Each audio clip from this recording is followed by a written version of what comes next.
day for over 20 years. They come in men's and women's, and they're made right here in the USA. Get our 2025 six-piece My Towel sets for only $29.98. Our initial quantities are extremely low, so get them now before they go. And our best-selling standard My Pillows, just $14.98. So go to mypillow.com or call the number on your screen. Use this promo code to take advantage of our first ever mega sale. But wait, remember that $75 free shipping rule? Well, that ship is sailed because right now, every order ships absolutely free. I'm excited to announce that we're having our first ever mega sale on overstock clearance and brand new products. For example, save over 50% on this season's flannel sheets. Queen size only $59.98. Kings only $69.98. They sell out fast every year, so order now. Save 20% on our brand new My Crosses. They're designed in the likeness of the one I've worn every day for over 20 years. They come in men's and women's, and they're made right here in the USA. Get our 2025 six-piece My Towel sets for only $29.98. Our initial quantities are extremely low, so get them now before they go. And our best-selling standard My Pillows, just $14.98. So go to mypillow.com or call the number on your screen. Use this promo code to take advantage of our first ever mega sale. But wait, remember that $75 free shipping rule? Well, that ship is sailed because right now, every freaking mental patient.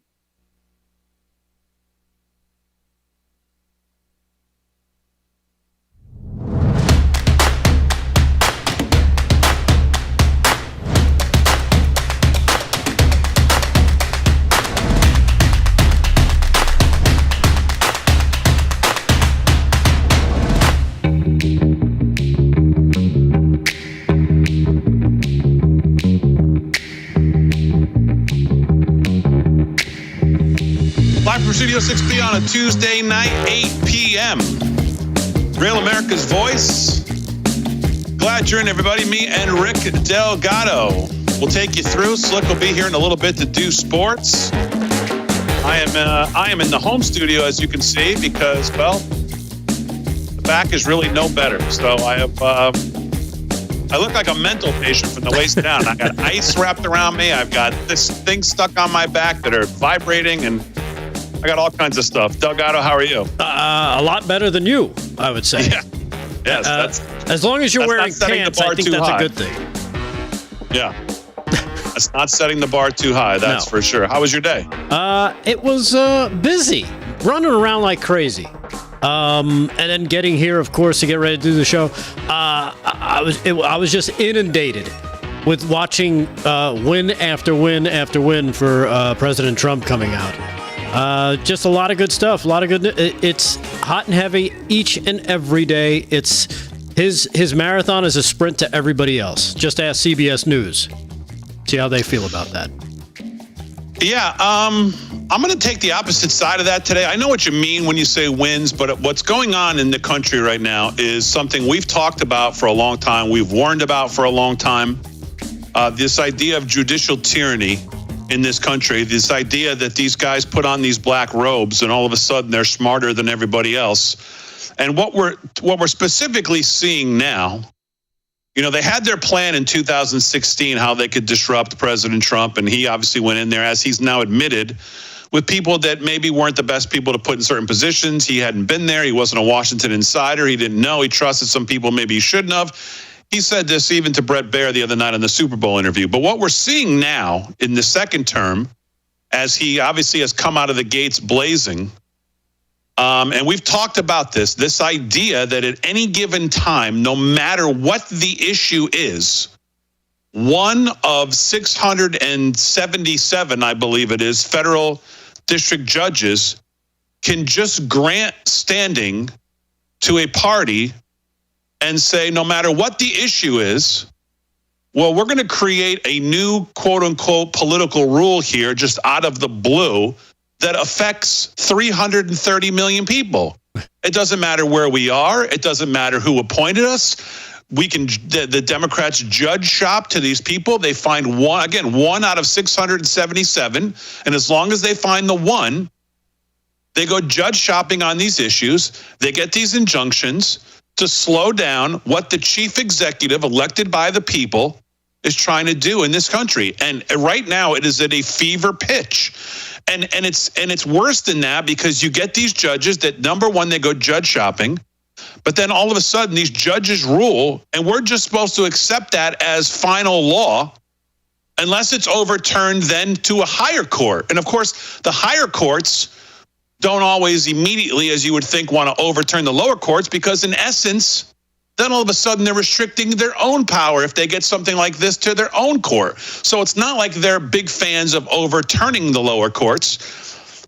So what we're seeing over these last couple days of this constant judge shopping, constant running to one of these 677 federal district judges is a serious problem.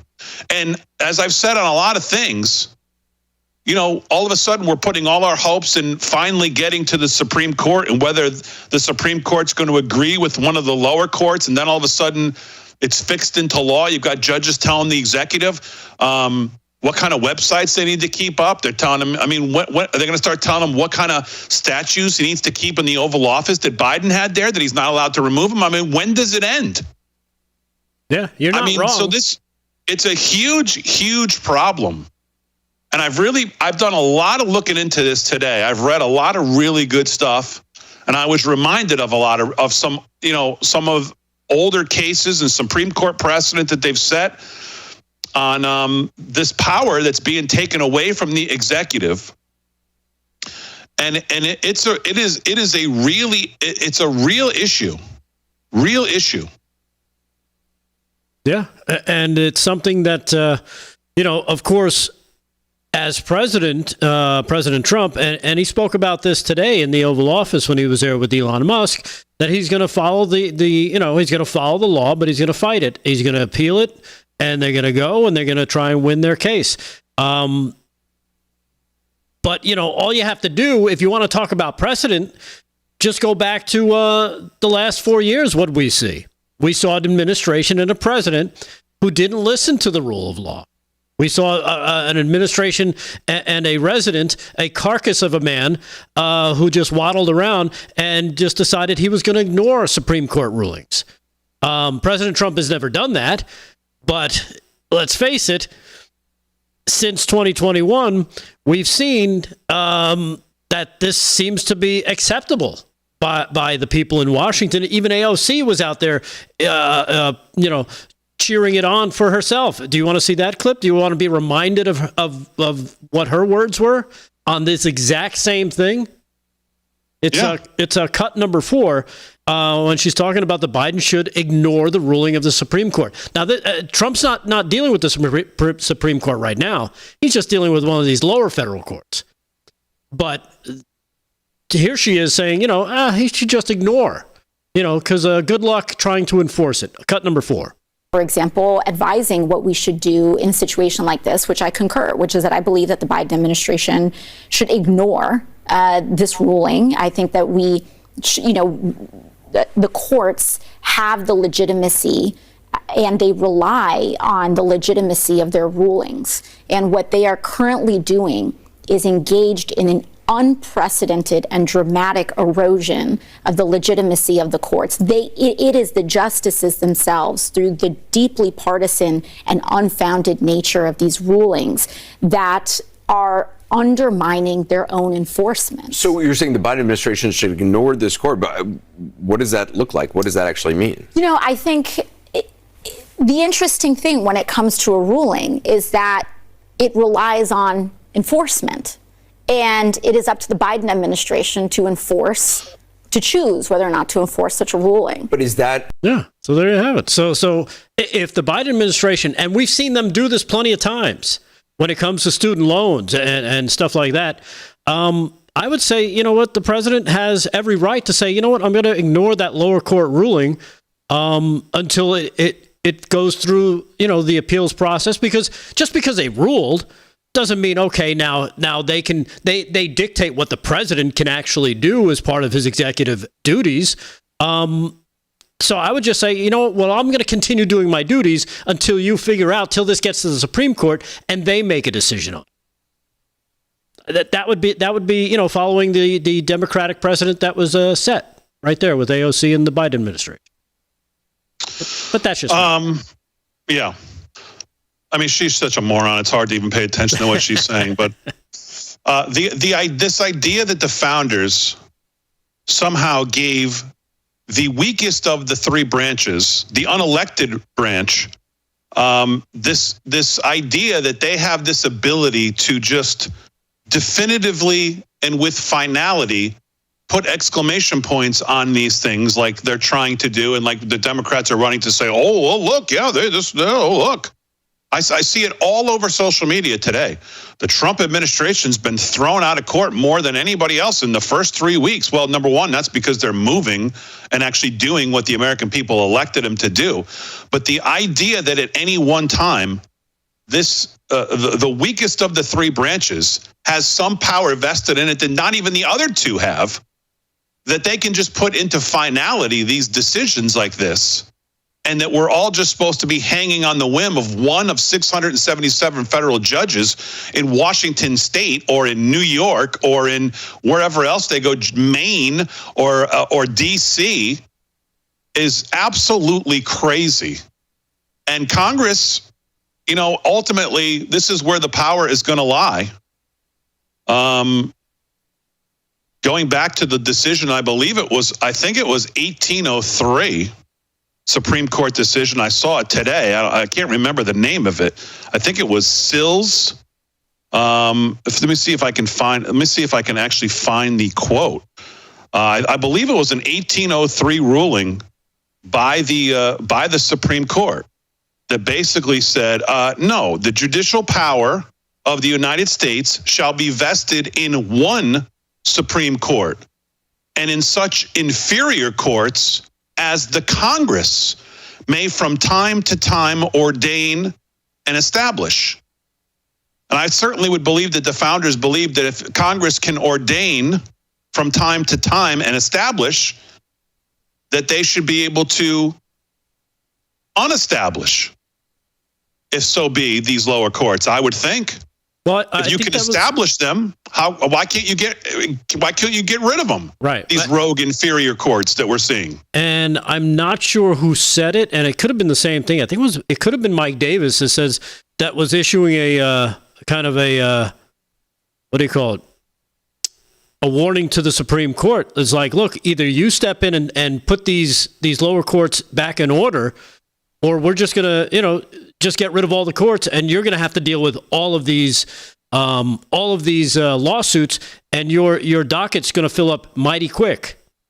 So, again, it's one of those things where these judges and these courts are overstepping their bounds in terms of the execution of the office of the President of the United States. It's like, well, I'm just going to step in and tell the president what he can and can't do. Where's that written? Nowhere. Actually, you're only the courts were supposed to be the arbiter in between the executive and the legislative if they're having an issue. Not to, respond to every lawsuit and say, oh, we'll just stop the president for you. So. Yeah, it's a real problem. And our friend Josh Hammer takes this directly on. I don't have time to get into it now before we hit the break. But Josh Hammer takes this on directly in I think this is his first article that's published in Unheard, which I really love Unheard. If you remember, we discovered them during the COVID years. They were one of the first that were putting on doctors that said, wait a second, let's slow down with what we're doing here. I remember we actually played an interview of theirs from a doctor. I believe he was from either Germany or someplace back in during the COVID days. And I've really gotten to like what they do over there at Unheard. So Josh is now writing for them, and he has a piece there today. Anti-Trump judges sparked a legal crisis. The new Trump administration has the founders of this country on its side, though. And so I want to get into this tonight because it's a huge problem and it's not going to stop. And the Democrats know they can continue to go judge shop and try to throw the brakes on all of these different things. Elon Musk addressed some of them today. And I told you these Oval Office every day is like a I think he's doing it every day, and I think he should continue to. because they're fantastic. All right, so we'll get into more of this. Slick will be here to do sports. Delgado will have other news live from Studio 6B on a Tuesday night.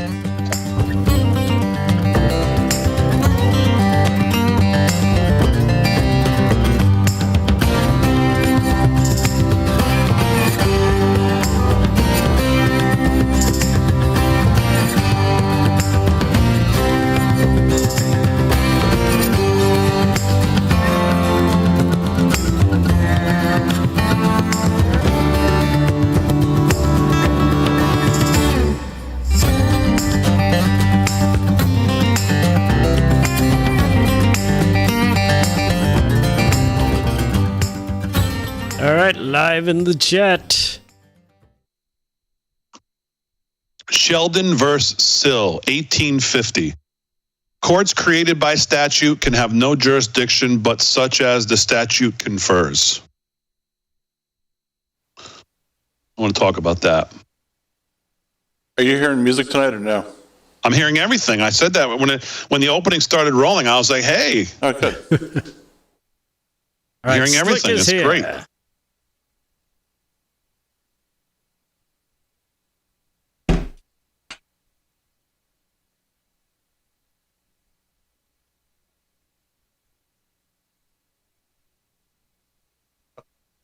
Chat. What's going on? They're in there. Already 1,200 in the Rumble chat. 12. Rumble, our friends on Rumble.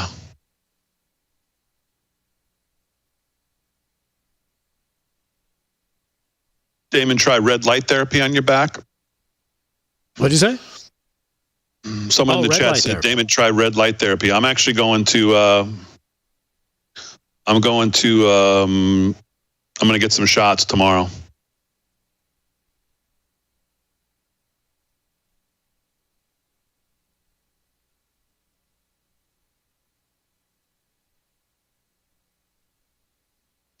Hello, Ticked Off Patriot. Hello, Janice. Thank you so much. Thank you to everybody who sent in emails, by the way. I want to thank everybody. With Heading your over to Twix chat now. with your ideas of how to make me better.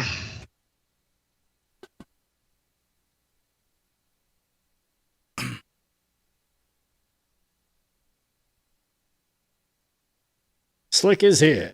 What you got there?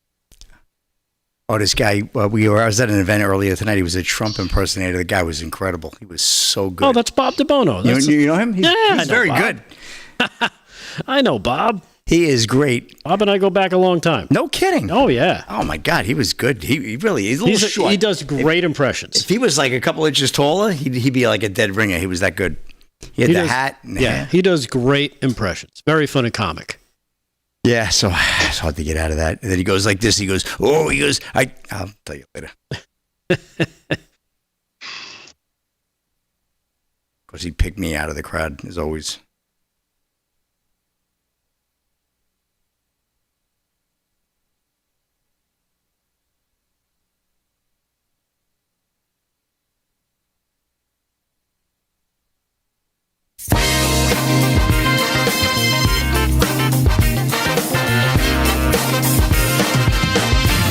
All right, live from Studio 6B on a Tuesday night, February 11th. Glad you're in.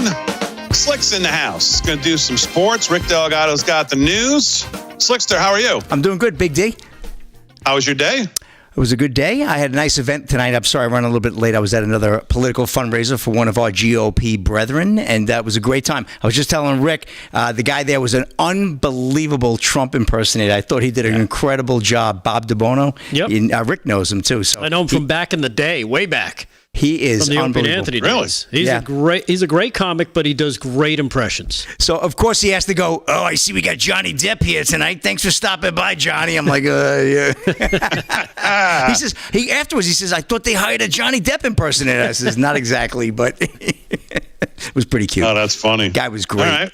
Slick will have some sports coming up. Delgado's going to have some news. We'll have some video of the president today in the Oval Office, again, signing some executive orders. And this time, as he said the other day when some lame reporter tried to catch him. Are you going to have Elon Musk available? And he was like, yeah, Elon, of course. He'll answer any questions and run circles around you lamos, by the way, which he did today. By the way, Elon, the fact that Elon refuses to ever grow up as the richest man in the world is just something that you just have to love and enjoy. He's like a kid or like a teenager at heart forever, it seems. And we'll get into why I say that. If you haven't been to his Twitter profile today, you might want to go check it out. Do you want to go to that? Because he broke Dana Bash. Dana Bash couldn't help but actually have to cover it, which, do you have that clip? Yes. This is fantastic. Yeah, check this out. This is cut number 3. This is how you know your trolling is really working well when they have to cover it like this on legitimate, quote unquote, news programs. Cut 3. Platinum level. Yes. Platinum level trolling. Yes. Disruptor-in-chief Elon Musk, who apparently has adopted the alias, at least he changed his social media handle to Harry Balls, tweeted this morning, "Democracy in America is being destroyed by judicial coup. An activist judge is not a real judge." Yeah.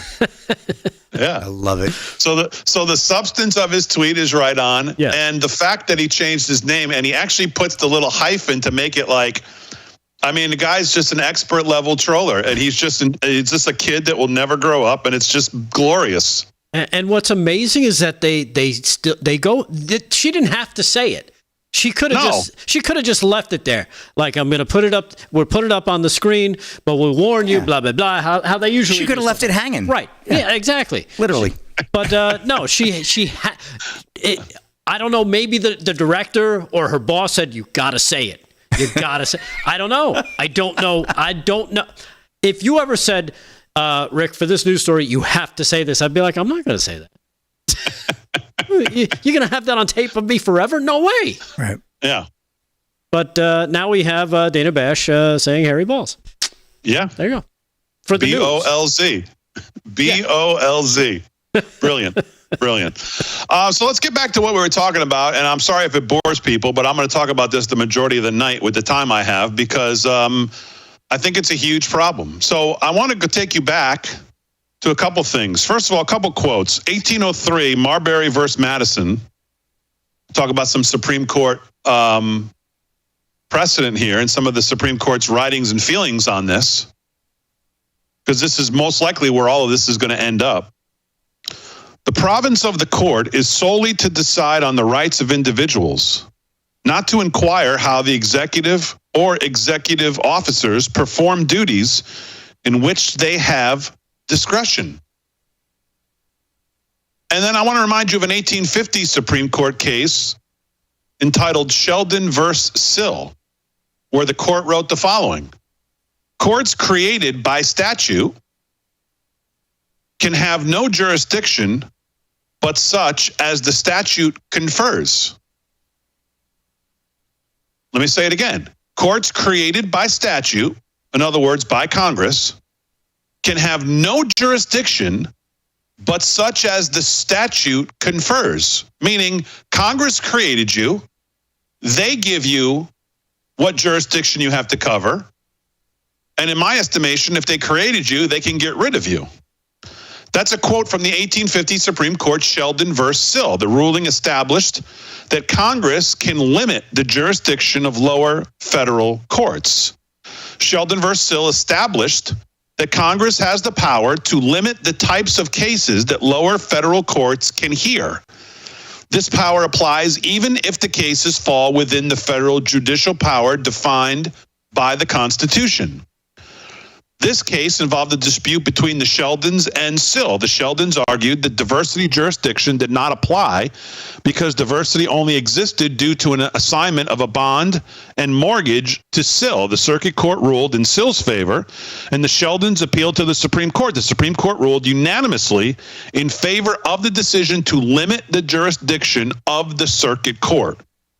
The ruling in Sheldon versus Sill established that Congress has the power to control the jurisdiction of lower federal courts. Josh Hammer today over in Unheard. He says J.D. Vance caused the firestorm on Sunday when he posted on X If a judge tried to tell a general how to conduct a military operation, that would be illegal. If a judge tried to command the attorney general on how to use her discretion as a prosecutor, that's also illegal. Judges aren't allowed to control the executive's legitimate power, end quote.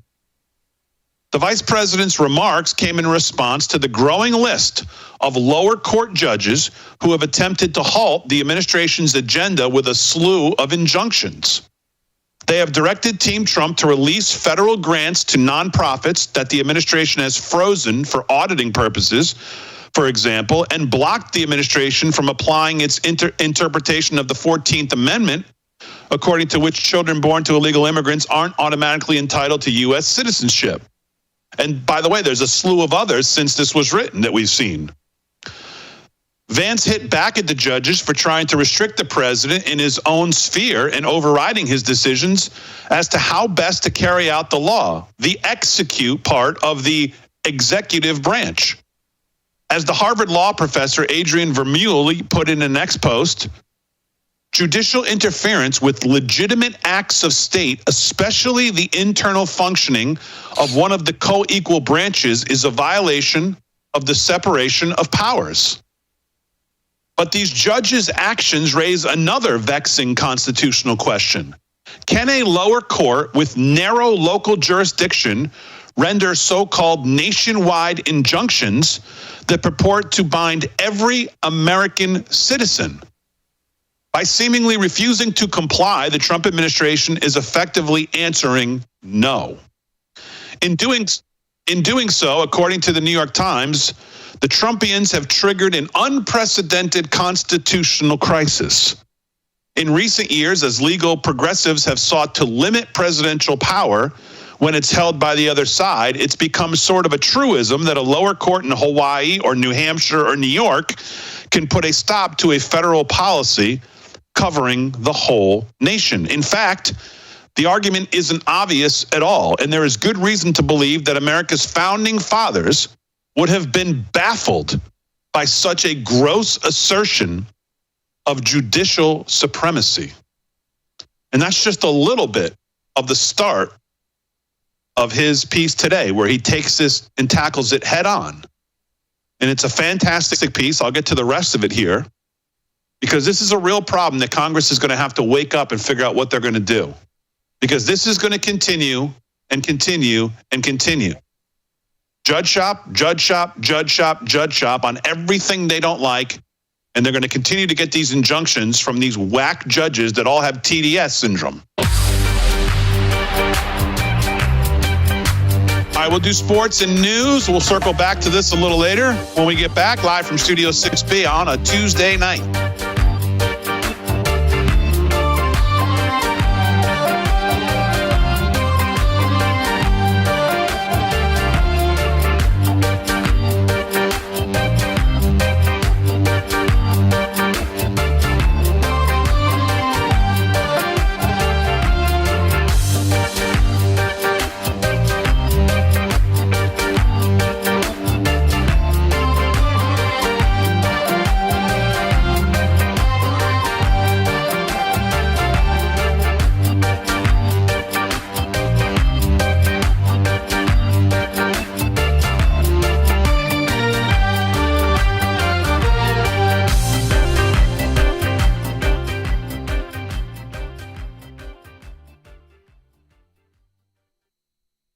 What we need is a damn ruling from the Supreme Court that says these kind of rulings are unconstitutional. You can't have one judge decide for 330 million people. That's a start. That would be a good start. YouTube Super Chat, Big D. Barking Dog gave us $1.99. Thank you, Barking Dog. What did he say? He just said Barking Feed Dog, me? $1.99. That was it. Number one. That's it. Thank you very much. Exactly. By the way, we're getting to, actually, it's only, what am I saying? The pain's got me delusional. I was going to say before the month ends, if you have memberships to share, if you can gift memberships on YouTube, make sure you do that before you lose them. I think there's certain accounts where YouTube gives you free memberships to gift. Oh, yeah? Yeah, so if you're a member or a follower on YouTube, check and see if you have free memberships to gift. I think you get a certain amount every month on YouTube. Damon, those judges need to be removed. Well, that's what we're discussing, right? That's what we're trying to figure out what Congress's power here is, and if they're going to, the spotlight's going to start to get real bright on the Republicans with this problem, and you got the debt ceiling coming up, and you've got reconciliation, and they've been kind of, Trump's been out there in the lead, and everybody's happy, every day seems to be winning, but that's going to start to change if Congress doesn't get it together here.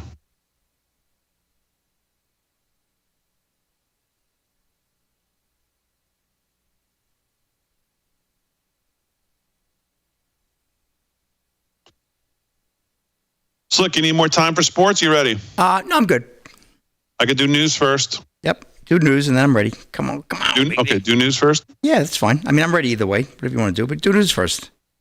Okay. News is more important.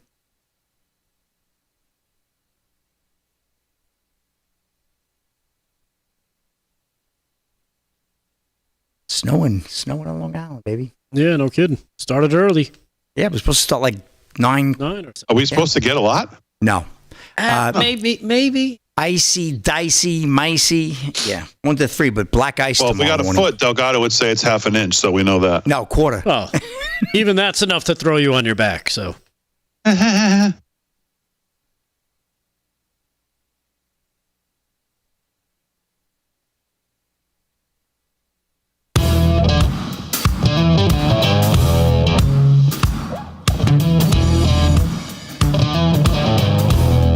Live from Studio 6B, 30 minutes past the hour on a Tuesday night. Real America's Voice. Glad you're in, everybody. If you follow us on social media, welcome on in as well. Those of you watching on Facebook, X, Rumble, Getter, Kick, wherever you're watching, welcome on in. Make sure you follow us on all our social media at LFS6B. And it really is positive to follow us on all of them because you never know where we're going to be live or where we're going to be. We try to go live on every place, but sometimes we're only live on 1 or 2. So depending on what's allowed. So make sure you follow us on all our social media at LFS6B. And of course, head over to livefromstudio6b.com and make sure you sign up to be a member at the website where you can get all the past shows, all the past Crazy Towns, all the past What Even Is That's, of course, all of our merch, new merch coming out almost every week. So make sure you head over to livefromstudio6b.com as well. All right, let's do some news. Speaking of, news is brought to you by Freedom Force Nutrition, which is right there on the homepage of Live from Studio 6B. Great supplements, vitamins, 15% off right now. Rick Delgado's got the news. What's going on, Delgado? All right. Well, I know you're talking about the, of course, the lawfare and the judge shopping that the Democrats do, but I'm more of the half full kind of guy, and I'm focusing right now on the wins that are coming out of the Trump administration. One big one today was the release of American Mark Fogel, who was detained in Russia for the last couple of years, basically since 2021, when Joe Biden was in office. Yeah. Freed after a visit by Trump envoy. This coming from CBS News. The White House National Security Advisor Michael Waltz said that Steve Witkoff, President Trump's special envoy to the Middle East, was leaving Russia airspace with Fogel, who was serving a 14-year sentence and was designated as wrongfully detained by the U.S. late last year. Waltz said he would be on U.S. soil by sometime tonight. President Trump, Steve Witkoff, and the president's advisors negotiated an exchange that serves as a show of good faith from the Russians and a sign we are moving in the right direction to end this brutal and terrible war in the Ukraine. Since President Trump's swearing in, he has successfully secured the release of Americans detained around the world, and President Trump will continue until all Americans being held are returned to the United States. The White House did not provide details of what the U.S. was giving up in the deal with Russia, but Mr. Trump told reporters that he would greet Fogel at the White House sometime tonight after he landed. Adam Bowler, the Trump administration's envoy for hostages, posted a photo of Fogel back on the plane, heading back to the United States. And you can find that picture on X or Twitter, whatever you want to call it. And it's great. The guy, he's kissing a glass of, I don't know what he's drinking. It's probably not Russian vodka, I'll tell you that much. But he looks like he's in good spirits, fairly healthy. The history teacher from Pennsylvania was arrested in Russia by authorities at the airport in Moscow back in 2021. His family said he was carrying 17 grams of marijuana for medical reasons to treat a chronic back condition. There, Damon. Maybe you should look into that. Just don't go to the airport. His family had pushed for Mr. Trump's predecessor, Joe Biden, to secure his release. Of course, that didn't happen. Instead, he was able to get WNBA star Brittany Griner released on a one-for-one prisoner swap with an international arms dealer named Victor Bout, if you remember that one. So there you have it. Another big win, a huge win for the Trump administration, as another promises made, promises kept, as he's trying to get all these Americans who are being detained around the world home and on U.S. soil. So good news and congratulations to the Fogel family. I mean, the difference in real leadership is on display every day, whether it's something like this or whether it's today in the Oval Office with the King of Jordan. Trump's very, very strong posturing there right in front of him on Gaza. I mean, there's so many examples of what real leadership looks like. And when someone has, well, to quote CNN, big balls, what can get done? Yeah, exactly. And when you talk seeing, about, and you're seeing it every day. Yeah, and when you talk about the King of Jordan, he was able to secure Jordan taking in a lot of these Palestinian kids that basically are displaced and have no home. So they're getting that started. A large group that he says, Trump says, hopefully it's the first of many. So we'll see what happens there. But again, another win. People. But to that point, Rick, as you watch that whole thing unfold, the president's posturing throughout the meeting, the way he answered questions, the way he turned to him and said, I think you have something you want to say. I mean, He just commands the room. He commands the moment. He commands the media. He directs the conversation where he wants it to go. He doesn't listen. He's not going to put up with any nonsense. You've asked enough questions. He just commands the leadership void that we have had for 4 years is so. The spotlight on it is so huge when you see a day like today, the way he runs that meeting with the King of Jordan, right? And not getting not only concessions, but just openly right in front of him saying, I mean, it's the moment. I mean, it's an incredible moment. He's talking about so a reporter said to him something today, I don't know if you have this clip, to the effect of, Mr. President, you said you were going to buy Gaza. Now you say you're not going to buy Gaza. What he says after that question, the next couple minutes, it's really a lesson in, it was unbelievable. He says, well, there's nothing to buy, so we're taking it. And she says, under what authority? He says, under U.S. authority. And he wanted to say, you don't like it? Try to stop me. Right. Right in front of him. Yeah. Like just matter of fact, right in front of him. We're doing it. Yeah, because you guys haven't figured out how to do it yet. It's just incredible. Yeah. But you know what he also does too? And he does this to all these world leaders that he meets with, and he has in that, and when they're doing that sit down and the reporters get to ask him questions, he also makes sure that the other leader feels like he's on an even playing field. Like he elevates him. He brings him up to his level to say, look, like you just said, I believe you have something to say. Like he'll turn it over and be like, hey, this guy's here too. So he's kind of graceful in that sense. So he builds that person up. I think it's part of one of his superpowers, as they say. Because I kind of took that as I took it a little differently. I see what you're saying. I took it a little differently when he turned to him and said, I think you want to make a statement like, I think you want to say it right here in front of the press. Don't have it just come from me. Right. You're going to say it. You know what I mean? It could be that. It could be that he's playing both. Like he's trying to build the guy up, but he's kind of painting him into a corner as well. Because it's all a negotiation. You know what? You're a great guy. You're going to say this, right? It's like when he grabbed the other guy. What was it? The Asian guy. He goes, "How about you get us another $10 billion?" He's like, I don't know about 10 billion. Next thing you know, he goes, okay, another 10 billion. And he's shaking his hand. Yeah. So again, that's one of his superpowers. He's able to kind of read people and kind of direct them to do what he wants them to do, which is, I heard Barbara Corcoran, the famous real estate person, talking about that. She's like, he got these investors. They wanted to buy I think a bunch of Saudi investors or UAE or something. They wanted to buy what's the big hotel in New York? I forget the name. Yeah, I posted that clip. Yeah. He got him to buy it, and he never ended up even talking about it. Yeah, they never talked because all he did was pitch them the West Side Yards, and they bought it.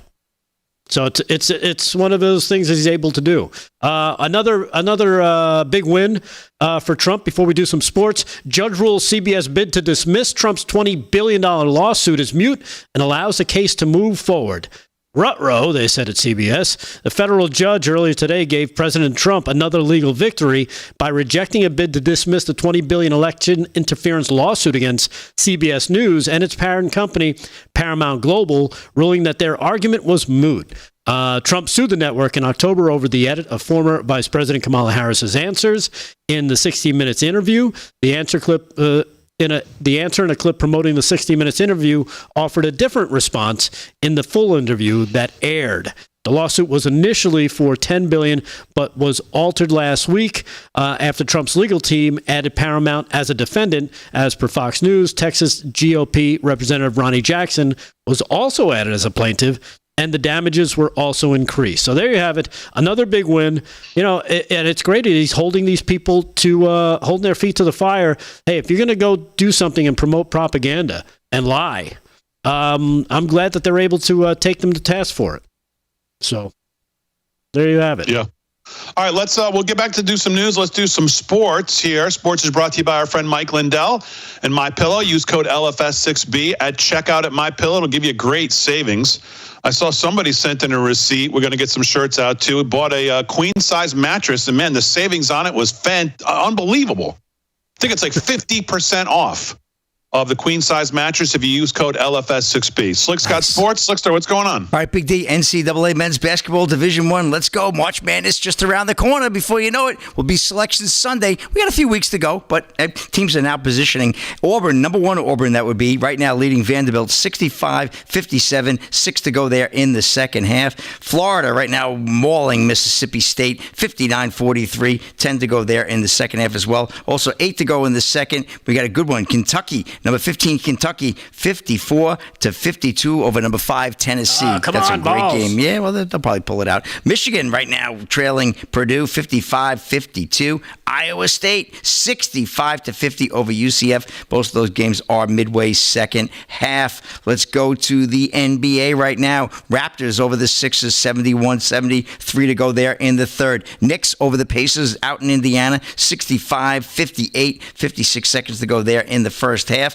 11 to go in the second. Pistons lead the Bulls 36-19. Grizzlies and Suns, that's a 10 p.m. tip-off. No action in the NHL. It's going to get pretty exciting, though. They have the Four Nations face-off this year. They're in an all-star break. They don't come back until Saturday, the 22nd, so a little break for a lot of the players. But the best players of USA, Canada, Finland, and Sweden are going to face off in a tournament that's going to begin later this week. We will track it. So no NHL all-star game, all the, the player tournaments and all the performance that they do. We're not going to have that this year. We're going to have the face-off of the Four Nations. That ought to be really exciting. That reminds me of the old NHL Cup days, back in the World Cup days when they had back in the 70s when USA played Sweden. You had the Flyers, coach Fred Shero pulling his team off the ice because they were being there were a lot of protests going on. Great stuff back in the 70s. So I'm looking forward to seeing that. So that's the wrap on the NHL.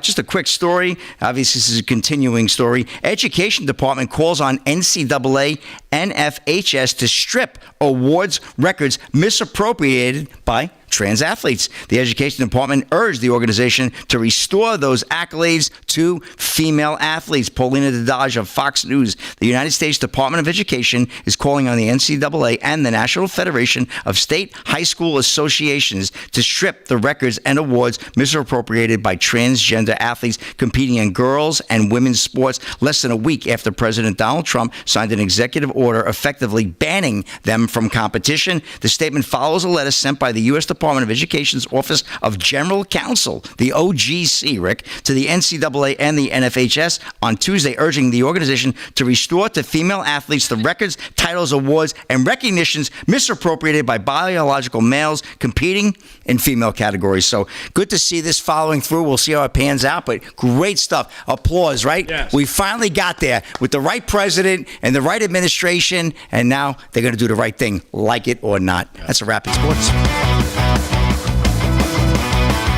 All right, live from Studio 6B on a Tuesday. More to do, more news coming up with Rick Delgado when we get back right after this.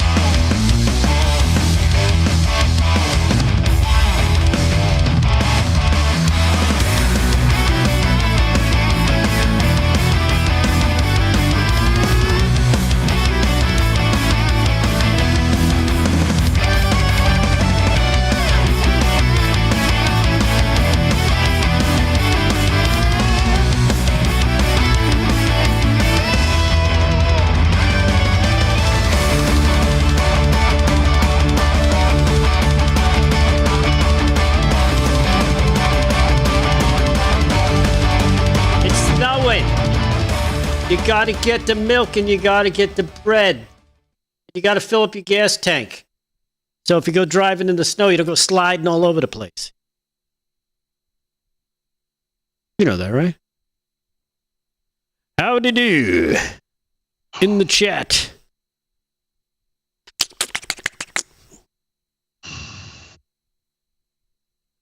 I did a few episodes of a talk show with the bread and milk guy. Did you? Yeah. Vic DiBitetto. Vic DiBitetto. Oh, yeah.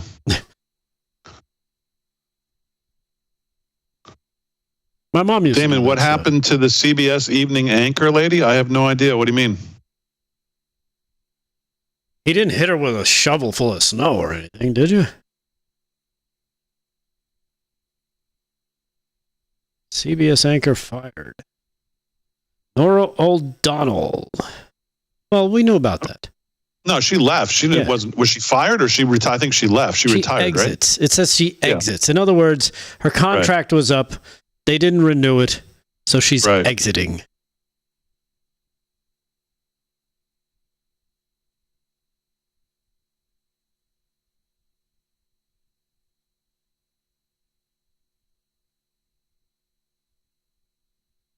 Yeah, I don't see anybody else.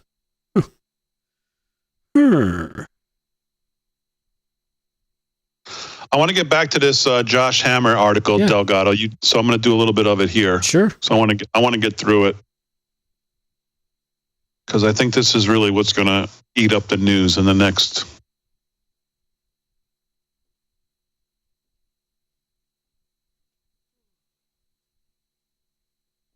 Slick is back. Did you make your coffee? I had to get the creamer for the coffee. I brought it in. It was in my car. I had to bring it in. Big dig. How's the snow outside? Now. I got to make the coffee. All right. Next segment, I'll make the coffee. How's the snow outside? No, it's nothing. It's just wet. You know, all right. It's just nothing. It's supposed to snow all night, too. Yeah, well, the temperature might drop. Right now, it's like, that mix, that Long Island mix. It seems like whenever snow comes in, it warms up a little. So thank God for that. We're not complaining. Because we're not one to complain, right? Not me. Definitely not you. Oh, my goodness. I never complain. You're just so malleable. Exactly. Malleable. God, would you buy a vowel with that? I did. I can't believe I used that correctly in a sentence. Are you kidding me?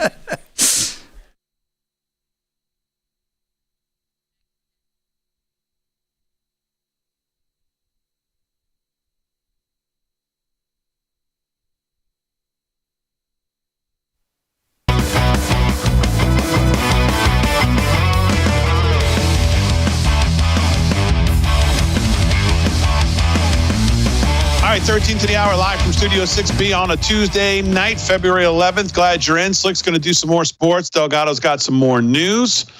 A couple quick things before I get back to this judge shopping problem that the Republicans have to deal with. A couple things out of the border today I want to bring to your attention as we're talking about Trump and just the difference in leadership and the difference in not only just pressure, but knowing that someone is not going to put up with nonsense in the executive. The Biden administration recorded a staggering 670,000 known gotaways at the border for fiscal year 2023. That's data obtained from CBP via a FOIA request last year. That's an average of 1,800 plus per day gotaways. Per a senior Department of Homeland source today, since February 1st, the number of known gotaways at the southern border has plummeted to a daily average of just 132. Wow. That is a 93% decrease from the highs of the Biden administration fiscal year 23, when the daily average was 1,800 known gotaways a day. So again, the difference in doing what you say you're going to do, making sure they know that you're going to do what they say you're going to do. And these are just, again, some simple numbers to prove those points. Yeah, 1,800 a day, 670,000 for the year. We're now on average of 132 a day, which is, if we kept that up, would be an average of about 4,000 a year, I believe, if I'm do some rough math. That's not a bad number. 4,500. Yeah, quite the difference. Exactly. Much more manageable. And again, it lends it to the clip we played last night of CNN. You know, saying 70% of the people are you know, they're on board with Trump doing what he said he was going to do, because this is what he campaigned on. Yeah. And so look at his approval ratings, by the way. Yeah. Did you see the new? Did you see? So somebody just put out a poll. Maybe it was CBS. Somebody just put out a poll. His approval rating now is higher than it's ever been. I think it sits at 53%. Yeah, I saw that. 53, 47. Yeah. Yep. And Elon Musk's approval rating is, I think, at 50, 49, something like that. So as Elon said today in the Oval Office, by the way, just as a side note, these Democrats are comical with their Elon's trying to steal your money. Really? Elon's trying to steal your money. The guy who's worth $500 billion is trying to steal your money. Right. Oh, he's trying to steal your information. Really? Oh, that's interesting. Because I remember back in the day when he was the guy who started, PayPal. So the idea that they don't even that they don't have your information already is crazy. This arguing on these 2 points, that he needs to steal your money and that somehow he can't be trusted with data, is laughable. He started PayPal. The people complaining that he wants to steal their data all use PayPal. I mean, it's one of those, again, check your common sense at the door when listening or trying to deal with these people, because you'll just have whiplash shaking your head going, yeah, but wait, what? What do you mean data? These guys live data. They've lived it their whole lives. This is like child's play compared to what these guys do. What are you talking about? Yeah, that's why that's why they've been so effective at finding all the shenanigans about where the money's been going.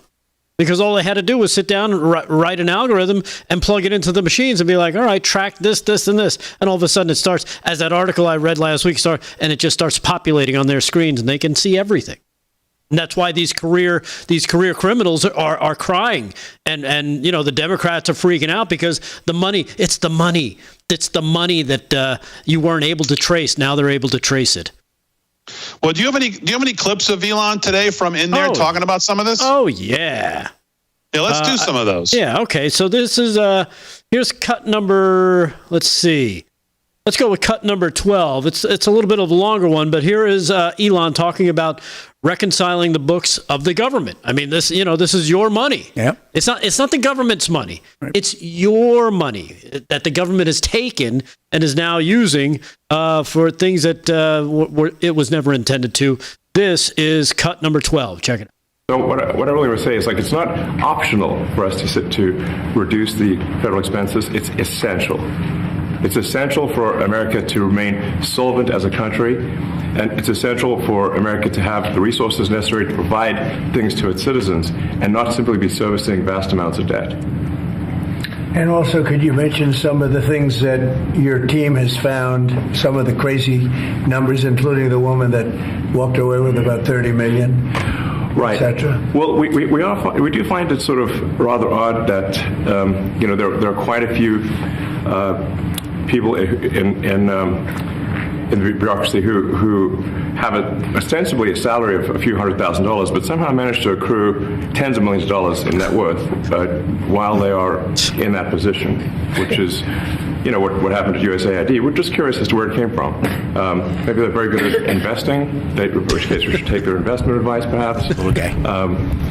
But just there seems to be mysteriously they get wealthy. We don't know why. Where does it come from? And I think the reality is that they're getting wealthy at the taxpayer expense. That's the honest truth of it. So we're looking at if you look at say Treasury, for example, basic controls that should be in place. That are in place in any company, such as making sure that any given payment has a payment categorization code, that there is a comment field that describes the payment, and that if a payment is on the do not pay list, that you don't actually pay it. None of those things are true currently. So the reason that departments can't pass audits is because the payments don't have a categorization code. It's like just a massive number of blank checks just flying out the building. So you can't reconcile blank checks. Yeah. It's like if you're still doing the old school, you have your checkbook, and every month you get your checks back from the bank, and you go and you check them all and you put them all in there, right? That's basically what he's describing to make it so everybody understands what we're dealing or what he's dealing with. Is that none of that is being done? There's no reason. There's just like he said, just blank checks are being sent out. Now they're trying to reconcile it, and they can't. Because there's no, well, how much was sent and who was the recipient and why did you spend this kind of money? So I have to tell you, as I watched this today, it's such common sense. But what I've noticed, not necessarily since he was in the Oval Office today, but I have noticed, even on X, a lot of younger people who I follow, not even from the world of politics, from the worlds of sports TV, sports radio, sports gambling. I follow a bunch of different people. I don't follow just all politics. I get out of that bubble. Saying, I don't normally dive into politics. So I saw one girl, Kelly in Vegas, wrote today, I don't normally get into politics, but why does anybody have a problem with trying to figure out where all of our money is going? Why is this an issue of auditing I'd like to know every dollar I've sent, where it's gone? Why is this political? And I'm seeing more and more of that from people who normally don't even step into the political world, or at least not publicly, they don't step into it. Publicly now saying, wait a minute, why do the Democrats have such a problem with basic audits, with basic checking the books, balancing the books, seeing that, as Elon says in another clip, somebody who's 150 years old technically on the books is still getting money. Where are they? Yeah. So you're seeing a lot more of that from people going, wait a minute, why are these people so against this? What scares them? All right, we'll do some more news. Wow, quick hour 1, hour 2 when we get back right after this.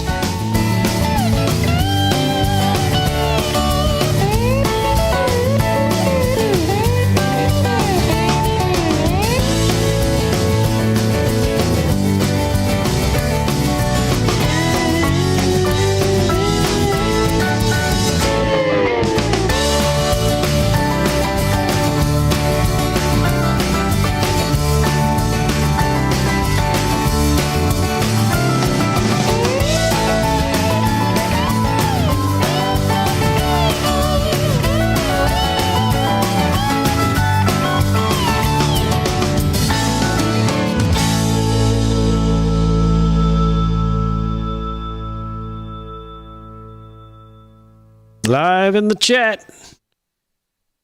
Let's head over to the Rumblers.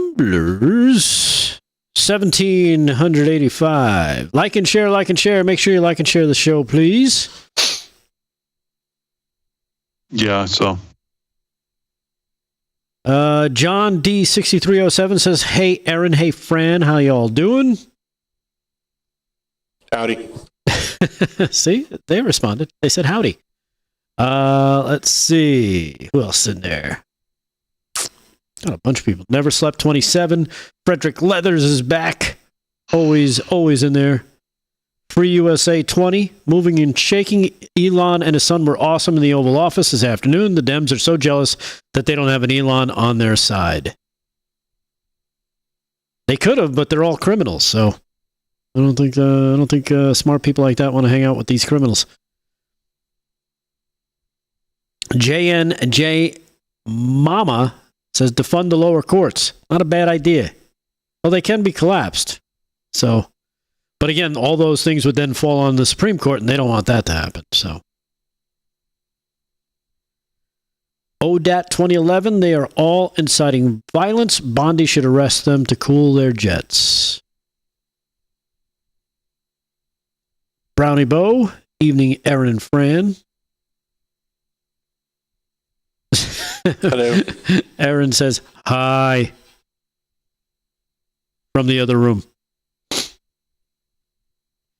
That's over in the Rumblers. Let's see what's going on the YouTubes. On the YouTubes, Dave Severin. Sup? Cassie.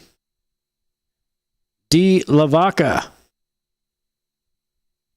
Gary Haas. Mike, Farmer Brook is in there. Farmer Brook.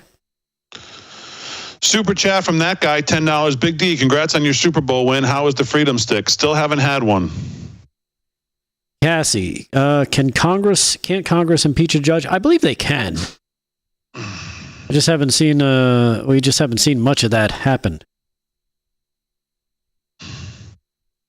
Brooke, Connie Lou is in there. Trust me, that guy, the first time I light one up, I'll post a picture as I'm smoking it so you'll know. He'll probably have 5 of them lit up at one time in his mouth. As soon as I can walk again, don't you worry.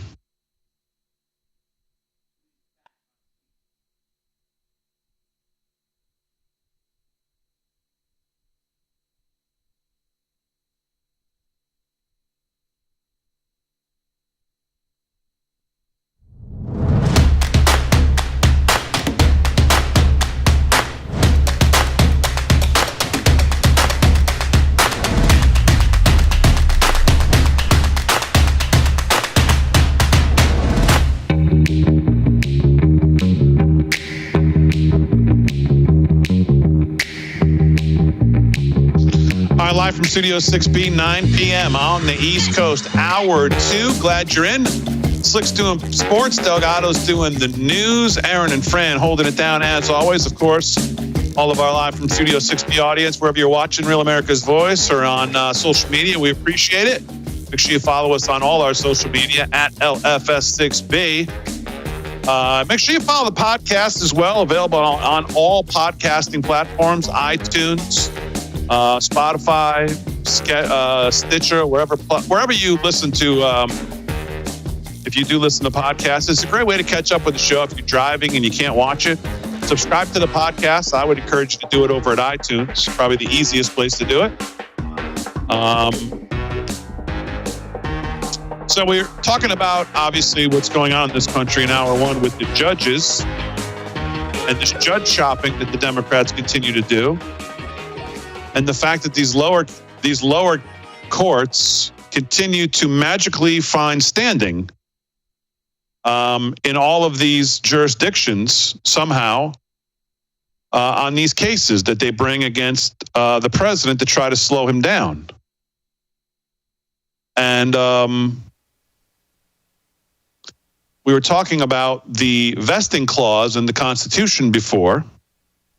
The judicial power of the United States shall be vested in one Supreme Court and in such inferior courts as the Congress may from time to time order and establish. This is the vesting clause of the Constitution, and there's 2 notable elements here. This is according to Josh Hammer today in Unheard. First, the only court that shall actually be established is the U.S. Supreme Court. All other lower courts exist solely at the discretion of Congress, as they have since the Judiciary Act of 1789, one of the first statutes the first Congress passed. But something created by statute can be taken away by statute. The Federalist, Sean Davis, might have appeared to be trolling when he noted on X that, quote, Congress would be well within its rights to just eliminate any lower courts. In fact, Sean Davis was restating a basic fact about America's constitutional structure. That precarious state of the lower courts should already tell us something about their authority to neuter executive branch policy for the whole country. Second, and probably more relevant, is what the quote-unquote judicial power means as it is used in Article 3 of the U.S. Constitution. As University of Chicago Law School professor William Baud argued in a highly influential 2008 Law Review article, the judicial power is the power to issue binding judgments and to settle legal disputes within the court's jurisdiction. The deepest question raised by this is the following. What is a federal court's legitimate jurisdiction when it comes to issuing injunctions? A form of equitable remedy in legalese, meaning the court tells one party to perform some act rather than award damages. In this case, for example, it's courts ordering the executive branch that it has to automatically grant U.S. citizenship to children born to unlawful migrants? The answer is simple. When it comes to this kind of remedy, only the named parties to a particular lawsuit are bound by the judgment. So to follow our example, a lower court can only order the federal government to treat as an automatic citizen a specific infant born on U.S. soil to an illegal mother from Honduras. Call him Baby Doe. But a lower court lacks the authority to force the executive branch to grant automatic citizenship to Baby Doe and all other similarly situated children nationwide. Nationwide injunctions applying to all people across the vast continental nation have no basis in the Anglo-American legal tradition. And that is the main point of this article, and it's the main point of what we've been arguing about this problem, that one judge somewhere up in Washington state that gets judge shopped can all of a sudden rule for 330 million people. So that's just a little more from Josh Hammer today, of course, friend of the show. And he's just fantastic. And he takes this on in a very direct, clear, concise way to understand it. Because I think this is going to be front and center for quite a long time. And again, you look at even some of the stuff of what we saw today. You have this judge, I think it was in Maine or Rhode Island, the First Circuit Court. Well, the First Circuit Court doesn't have a single Republican appointee judge on the circuit court. So again, how is it just so happens that this is where this case falls? I mean, it's just crazy. First Circuit Court of Appeals has denied the Trump administration's emergency motion to block a court order that ordered agencies to lift their spending freeze. Just so happens that this case lands at a circuit that doesn't have a single Republican appointee. Not a single one. U.S. District Court John Bates today orders Trump to restore web pages on sex change operations and gender ideology across HHS, CDC, and FDA websites. I mean, how more out of control can the judges get in this country? They have the authority to tell the president which websites he has to have up. I mean, it's this need of these rogue judges to feel like they have to put the black robe on and they can somehow unilaterally control every aspect of the federal government is really getting out of hand. Yeah, that's why they call them activist judges. And yeah, something needs to be done. And I know some people in the chat brought up, and I've seen it written as well, that these judges probably should, I don't know, maybe Congress can look into impeaching them, right? Maybe we can have them removed. Because obviously they're not following the rule of law if they're just making things up as they go along, but that seems to be what we've seen from the left. And it turns out a lot of them like to be big Democratic donors as well. So there could be conflicts of interest there. Yeah. Well, something has to be done because, again, this is, you can go back and look back in history and look at the 2016 playbook to slow Trump down with impeachments and through, all the other things they threw at him. I mean, clearly this is, at least out of the box, this is the first strategy. And I don't think it's going to change until something changes and they think, okay, well, maybe we're not going to be able to continue to do this. So, and again, I don't know what that is. And I said this, I think, during the break, so let me say it while we're actually on the air. The Republicans have been sitting back and President Trump's been taking the lead and delivering, quote unquote, wins through executive orders, which have been great. But as we've discussed, executive orders can easily be undone by a future president as well as what he's doing now.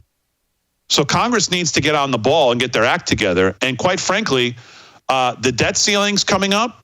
Reconciliation's coming up. So the spotlight is going to shift a little bit from the president over to Mike Johnson and Congress here pretty soon this month and certainly into March for sure, where the president's executive orders every day may not take the lead and everybody go, oh, rah, rah, rah, grab the pom-poms, we're doing so great.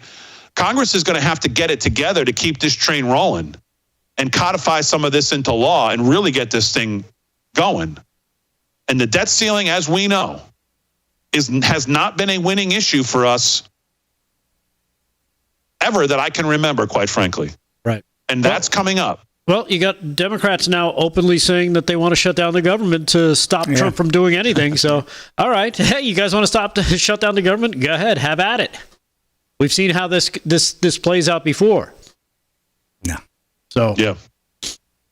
All right, let's do a little more news before we hit the break. Rick Delgado's got the news. What else is going on, Delgado? All right. Well, Benjamin Netanyahu had something to say after yesterday's comments from President Trump regarding the hostages and the 12 noon deadline on Saturday.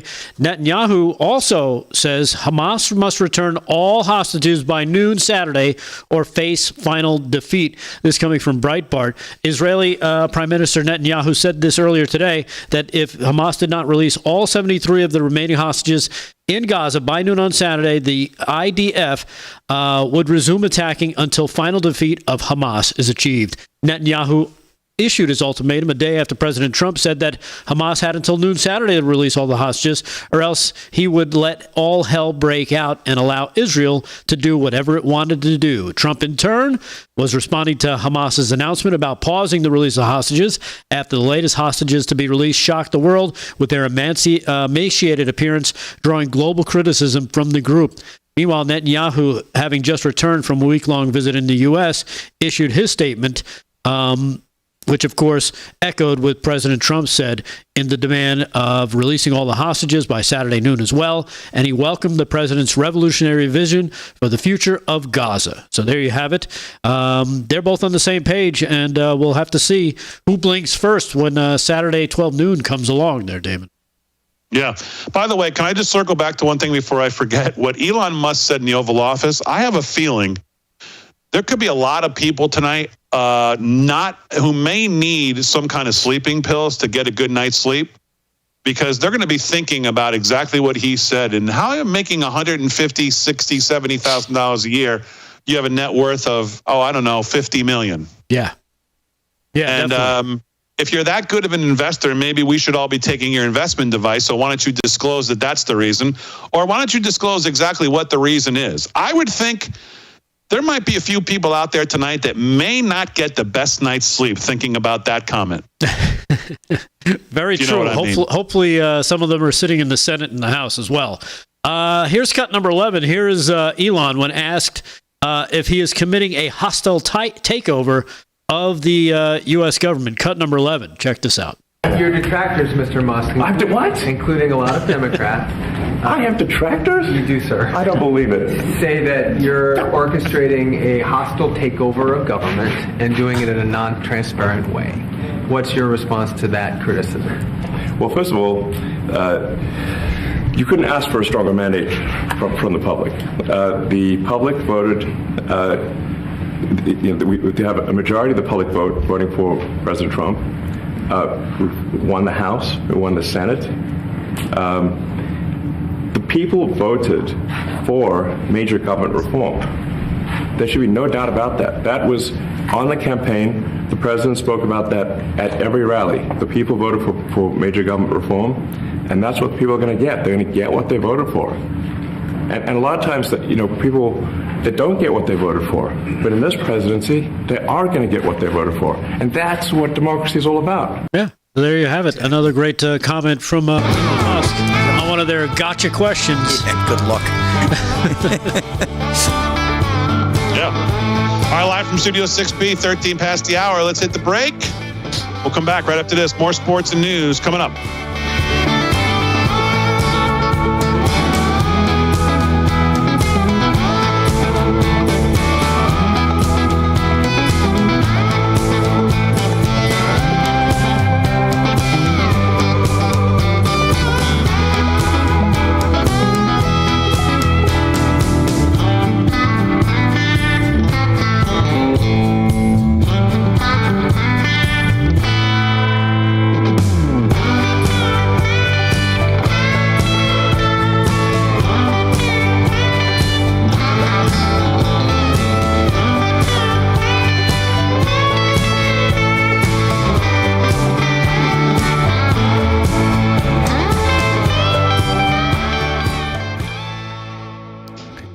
Chat, YouTube chat, Big D. There we go. Kathy Shinnett of the in the YouTube chat. Rep. Eli Crane confirmed he is drafting articles of impeachment for a New York judge earlier today.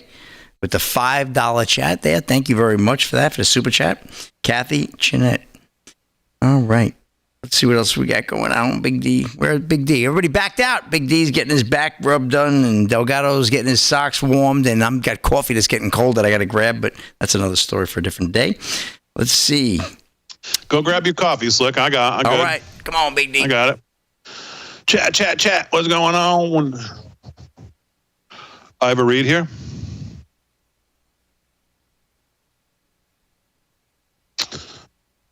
Have someone from the chat do it. Let's see who can do it. Let's see. Drag Blacker can do it. Chris Allen could do it. Dave Syverson could do it. Yeah, Dave says, Damon, I'll do it. Dave, send us your Skype. We'll get you up on Skype. You can do the read. Damon, how's your back tonight? It's terrible. But I got ice here. I've got my Thames machine here. Got a brace here, so it's a little easier to do everything.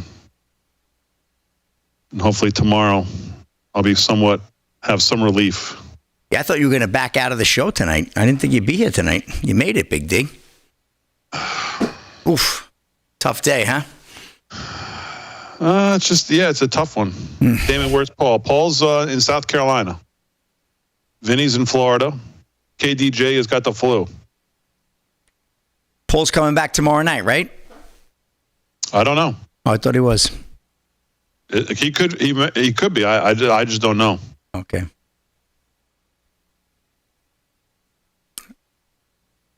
Nobody talks to anybody. That's the story always. I'll be here when I'm here. I'm here when I'm here. I'm back. It's so much warmer. Becky Snyder says, Damon, bring in a recliner that can help you sit and stand.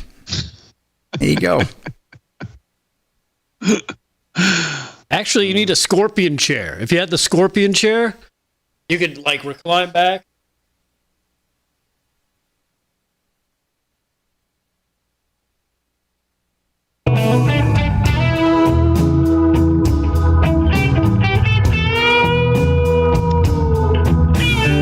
I sound like the blues. Let me talk to you about our friends at the Wellness Company. It's a new day in America and a new administration in Washington, D.C. There's a lot of excitement and optimism about the future, but the reality is there's a lot of work to do, especially when it comes to fixing our broken healthcare system. The truth is that the forces that are responsible for breaking our healthcare system aren't going to simply just go away. The challenges our system faces won't disappear overnight. Now more than ever, you need to be prepared That's where the wellness company comes in. Their doctors are medical professionals that you can trust, and their line of prescription medical kits are the gold standard when it comes to keeping you safe and healthy. Whether it's the medical emergency kit, the contagion kit, the first aid kit, or the travel kit, these prescription kits contain an assortment of life-saving medications and guidebooks to assist in the proper use of all medications. From the flu to strep throat, from COVID to bird flu, from a trip to the beach to a trip overseas, the wellness company has a prescription kit designed to keep you and your family safe. Make America healthy again starts at home. Do your part.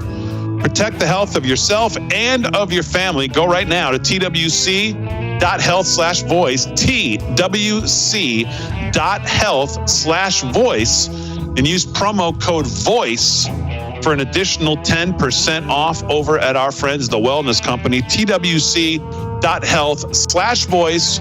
Promo code is VOICE to save an additional 10%.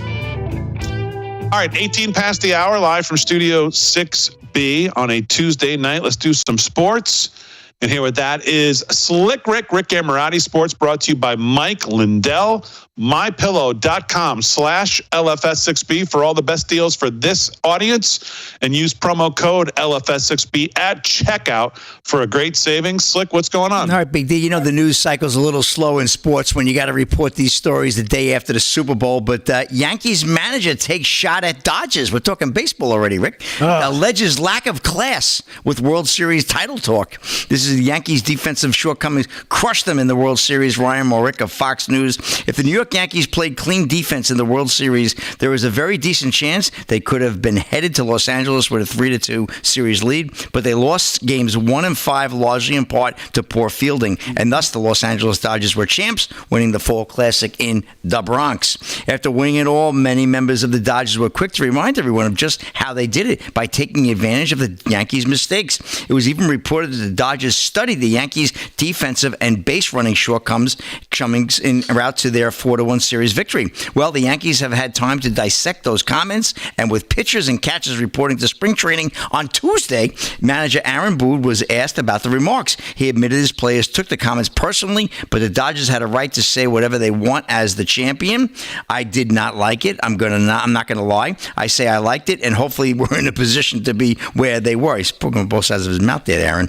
They are the champs, and the reality is they have the right to say whatever they want as the champion. Hopefully we're in that position this time next year, and hopefully we handle it with a little more class, Boone told Yankees broadcaster Michael Kay on ESPN New York radio. He added to reporters in Tampa that the Yankees didn't play our best in that series, and they won. To make matters worse, the Yanks did lose Juan Soto to their crosstown rival Mets in free agency, although he isn't exactly elite with the glove anyway. But they pivoted quite nicely by signing Cy Young Award candidate Max Fried and 2022 NL MVP Paul Goldschmidt, while trading for Dominic Closure, Devin Williams, and Cody Bellinger, who was the NL MVP of the 2019 season. So pitchers and catchers reporting, right? Baseball can't be too far away, right? Opening day, what is that, about a month and a half, about 90 days away or so? Well, not 90, but they're going to start playing pretty soon, April 1st.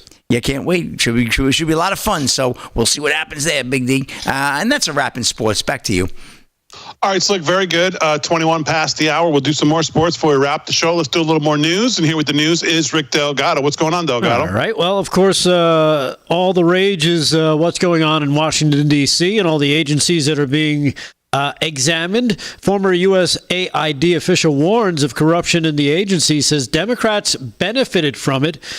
This story coming from John Solomon's Just the News. A former executive inside the U.S. Agency for International Development warned of the corruption in the agency that is currently being reviewed and purged by the Trump administration, alleging that among politicians, it's mostly Democrats who benefited from its funding. Mark Moyer, a former director of the Office of Civilian Military Cooperation at USAID in the first Trump administration, explains the corruption he saw within the agency and the lack of transparency as he looks forward to its reduction. He also claims that Democrats have benefited more from the agency's fundings than the Republicans based on his own personal experience. And when you talk about the things that they are finding and the oversight, here's House Speaker Mike Johnson talking just about that exact thing, talking about oversight and what DOGE is doing as they start looking at all these agencies within the U.S. federal government. Here's Cut 14, Mike Johnson, House Speaker.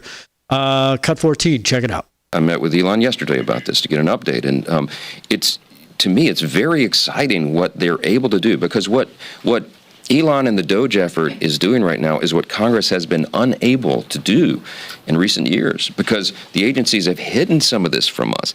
There's a lot of oversight activity that goes on around here all the time, you all know, but when duly elected representatives of the people request information to find all of these abuses and it's not turned over to us, what it takes is an actual audit of the systems and the files themselves that are often hidden from Congress. That's what you're seeing right now.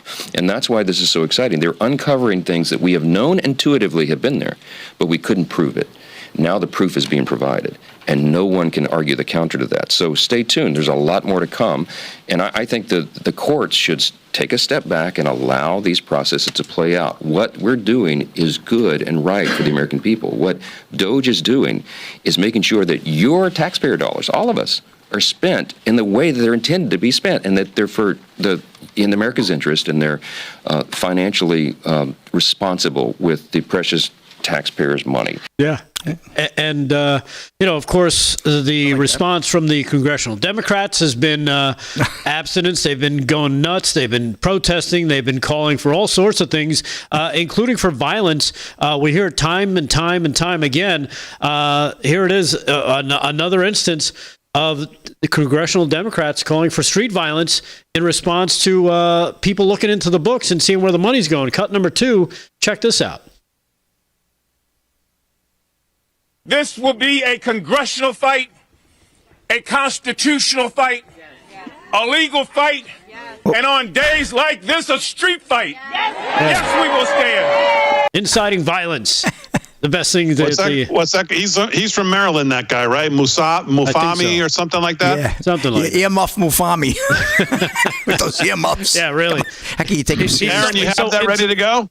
He's so into the fight, he can't get cold. Aaron, you have that? Okay, let's go over to CNN and check in on how it's going over on CNN with the Elon in the Oval Office today. Let's check in on that. Roll that, Aaron. It's 23 days in here, guys. 23 days. You were talking about 2.3 billion that was saved last year. These guys are saving 2.3 billion a day. Right, but it's incredible. That's what they're saying. But where's the proof? You're waiting. You're not going to be satisfied till he shows up with 10,000 pages. But 10,000 pages. Yeah. He's giving very specific things, yes, but he's not actually giving any evidence of that. It's all going to come, because what they also said was, if we have to go to Congress, we'll go to Congress. Right, but we'll show where it is. Some of the details that have come out, like the $59 million spent on luxury hotels, it's actually not. You're talking about the FEMA money that was abused for migrants. That was.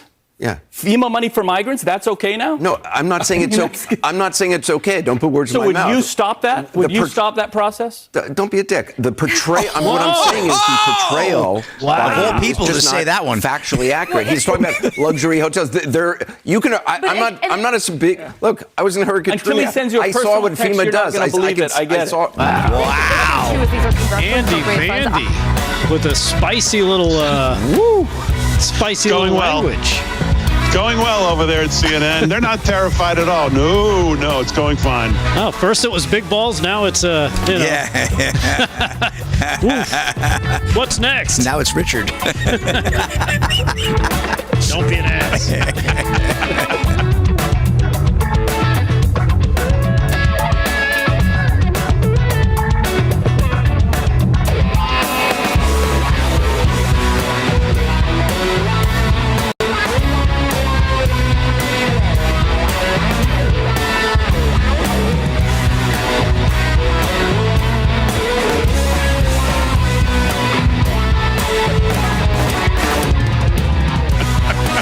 Wow. I guess that one broke while we were doing the show, huh?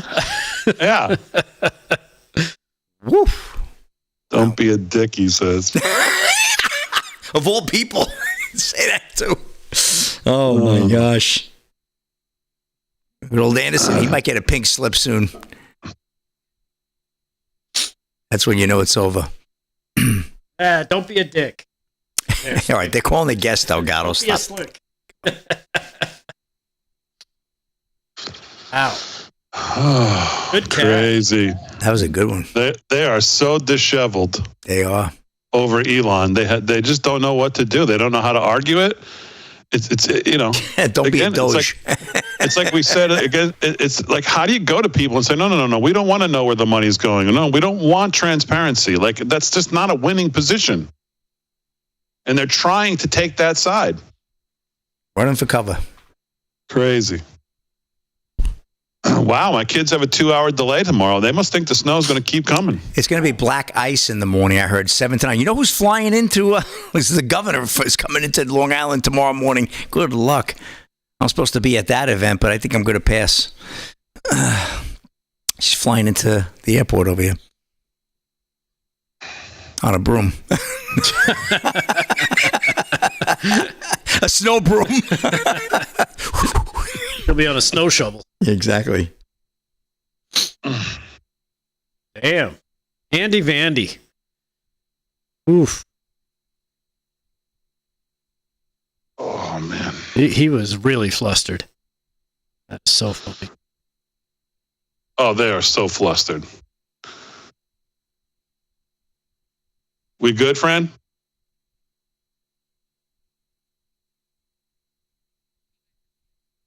Yes. Okay.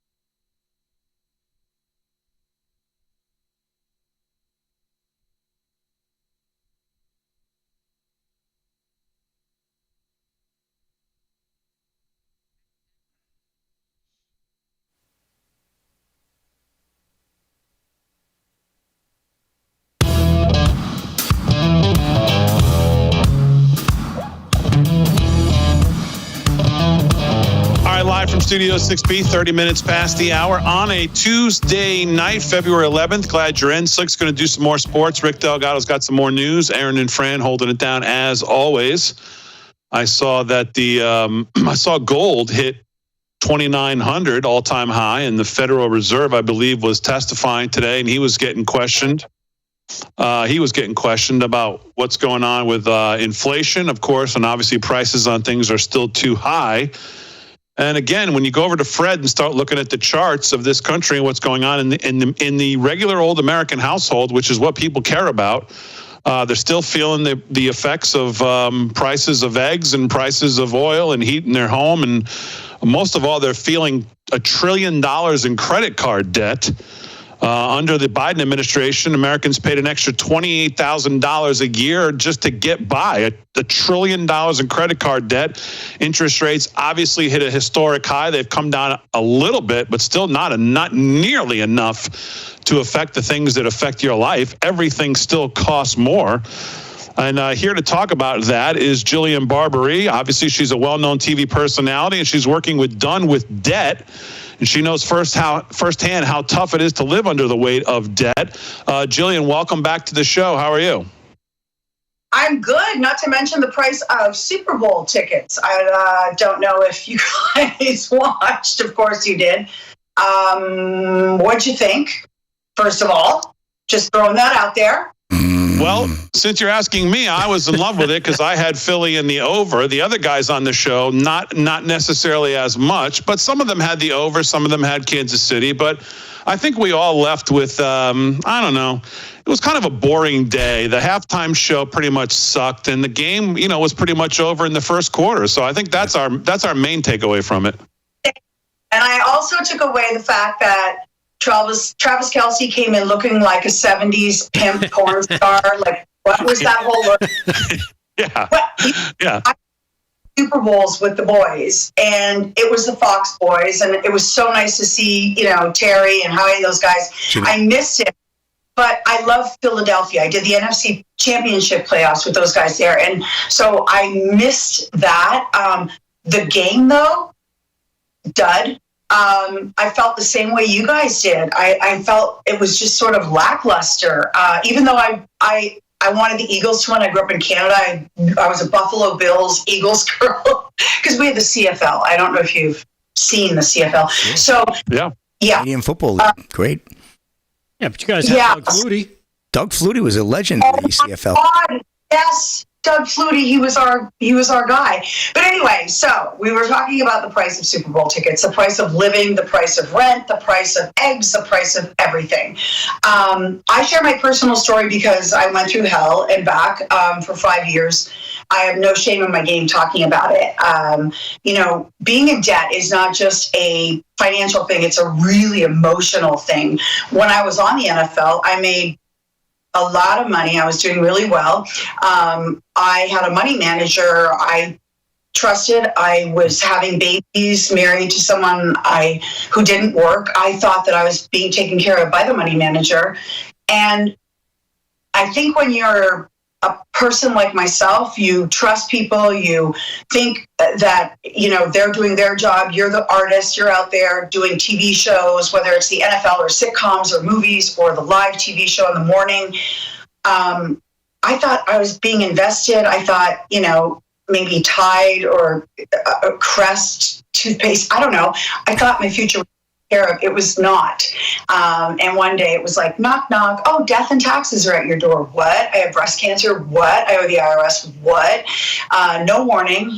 My money manager never told me how much. So when your world comes crashing in like that and you lose your home of 23 years and I was a single mom. I didn't have, a husband ex-husband, thank God, there was some brightness in this story, that paid any child support. It was really hard, not going to lie.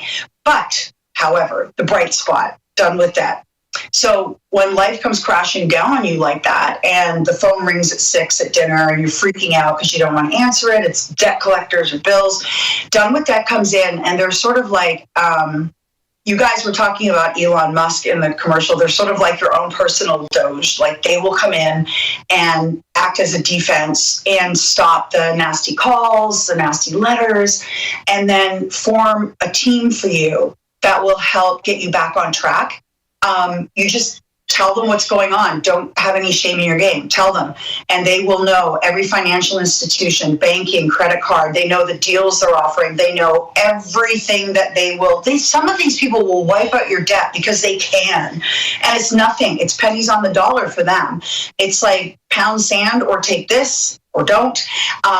And they can get you out of debt. Some people walk away with money in their pocket after talking to the advisors at Done With Debt. So these guys are amazing, guys and women. They will help you get back on track. All you have to do is go to donewiththat.com. They'll give you a free consultation. For me, it was kind of like, I remember crying on my first call. I was bawling my eyes because I didn't understand. I didn't even... You guys, like, dude, I came from such a rock star lifestyle, flying private with the boys on the NFL, to just like losing it all. And it was whatever. Like, I don't care. I'll fly steerage. I could give a crap about that. It's not about that. It was just about going from just having a nice life to just having nothing and not knowing about it, because I'm not a type A personality. So if I'm a performer, I'm not sitting looking over everything. Oh, I thought the guy was saying, I was paying him $3,500 a month to do that for me. And so I'm like, what did I pay him $35? Oh, to sign checks. I also, ladies, gentlemen, don't ever sign over power of attorney. Please don't ever do it. I did that because I was having babies and getting back into shape and doing Nutrisystem in a bikini at 42. And by the way, I remember when he's like, oh, they were airbrushed. I said, dude, first of all, it's a legal claim. You can't be airbrushed because that's false advertising. No, I wasn't No. And so a lot of pressure on me. And it just, came to that fruition. So Done With That really alleviated all of that for me. Thank God. They were like therapists and accountants for me. So if you are in that situation, and I know a lot of people are, and they're so freaked out about it, I know, I've been there, don't freak out. Just go to Done With Debt and just give them a chance, and be honest. You can call when your kids are in school. That's what I did. Call while nobody's looking and just be honest with them, because they're the ones who are going to put your life back on track so that when the phone rings, you're not having a nervous breakdown like I did and have to take Xanax and all that nonsense. So, anywho, Kendrick Lamar. Yeah, we're speaking with Jillian Barberie. Go to donewithdebt.com, donewithdebt.com. And again, as you heard her say, as far as when people think, well, geez, how quickly am I see results? You know, when Jillian says some clients can end up with money in their pocket within the first month, that's certainly something you want to think about if you're in that situation. So again, go to donewithdebt.com, donewithdebt, all one word.com. Jillian, we always love having you on the show. Appreciate it. Thank you so much. Thank you so much, guys, and I'll see you next time. All right. Thanks very much. All right. Donewithdebt.com. Go there now. Donewithdebt.com and check them out. All right. What time is it? 38 past the hour, live from Studio 6B. Delgado, do you have any more clips of Elon today from in the Oval Office? Because I think we only got to one or two. Do you have any more from him today? Yeah, I've got one more of Elon. Here he is talking about, and I don't know if you caught this part where he's talking about the federal retirement system in Washington. Yeah. Where the paperwork goes? Yeah. And believe it or not, somebody was posting, I just saw it, as a matter of fact, a few minutes ago, what he's talking about here, that the cave that things go down. It's a real thing. They posted pictures and video of it. Check this out. This is cut number 13. Here he is talking about if you work for the federal government and are trying to retire, you may not be able to retire when you want to. Cut 13. Also, another crazy thing. So, you know, one of the things is like we are trying to sort of right-size the federal bureaucracy, just make sure that this, obviously there needs to be a lot of people working for the federal government, but not as many as currently. So we're saying, well, okay, well, if people can retire, you know, with full benefits and everything, that would be good. They can retire, get their retirement payments, everything. And then we were told, this is actually, I think, a great anecdote. Because we're told the most number of people that could retire possibly in a month is 10,000. We're like, well, why is that? Well, because all the retirement paperwork is manual on paper. It's manually calculated, then written down on a piece of paper. Then it goes down a mine. And like, what do you mean a mine? Like, yeah, there's a limestone mine where we store all the retirement paperwork. And you look at a picture of this mine. We'll post some pictures afterwards. And this mine looks like something out of the 50s because it was started in 1955. So it looks like it's like a time warp. And then the speed, the limiting factor is the speed at which the mine shaft elevator can move determines how many people can retire from the federal government. And the elevator breaks down sometimes, and then nobody can retire. Doesn't that sound crazy? There's like 1,000 people that work on this. He's wrong. He's like, let him go. And he's not wrong. Colin Rugg on X posted this. The mine in question is called Iron Mountain. The speed at which the mine shaft elevator can move determines how many people can retire from the federal government. It is Iron Mountain is a 330,000 square foot data center with more than 200 feet deep. It uses a 35-acre underground reservoir to create global geothermal cooling. A report in 2021 revealed how the government tried and failed to digitize the process for decades. $106 million later, and still failing to do so, the government decided to just keep the old process. So the process that he just described there, that was started in the 50s. $106 million later, the OPM facility resumed functioning with the process established way back. And again, it runs has a video, and it has a guy in a golf cart driving down the corridor of this mine shaft. I guess the best way to describe it. And you see the archaic system that the federal government uses for retirement. It's amazing. It's truly out of control. That's crazy. One word for it. Yeah. Hey, just some breaking news. I guess it's breaking news, but it's going to fall into the category of just another conspiracy theory that's proven true. Emails tonight reveal Biden White House orchestrated Trump document case from day one. Fresh emails from the National Archives, NARA, expose a disturbing truth. The classified documents case against Trump wasn't a spontaneous investigation. It was carefully orchestrated from the Biden administration.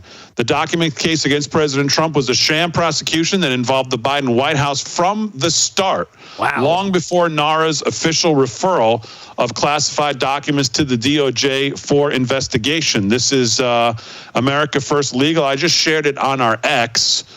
In 2023, America First Legal explained how a special access request from the Biden White House led to the FBI's raid on Mar-a-Lago. In both NARA's responses to AFL and Special Counsel Jack Smith's superseding indictment against President Trump, the Biden administration's official position was that NARA referred the matter to DOJ for investigation in February 22 after it received classified documents from Mar-a-Lago.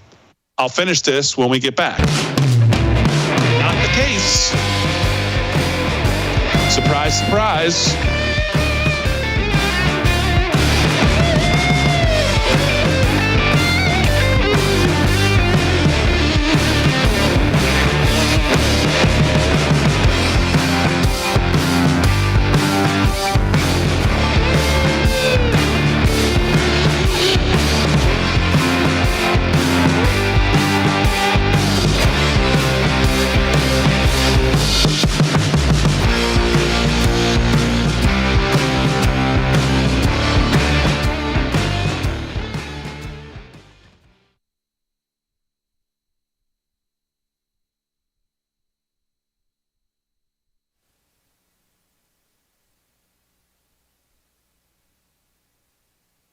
Chat. What's going on, chat?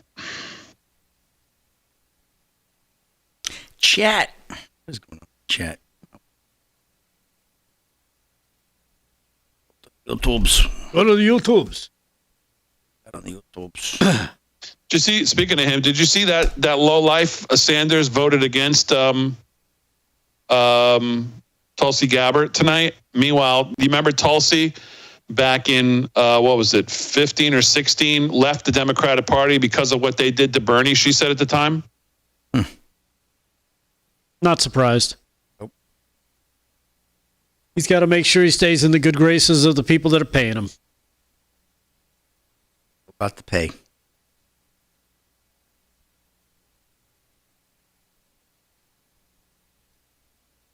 All right, what do we got?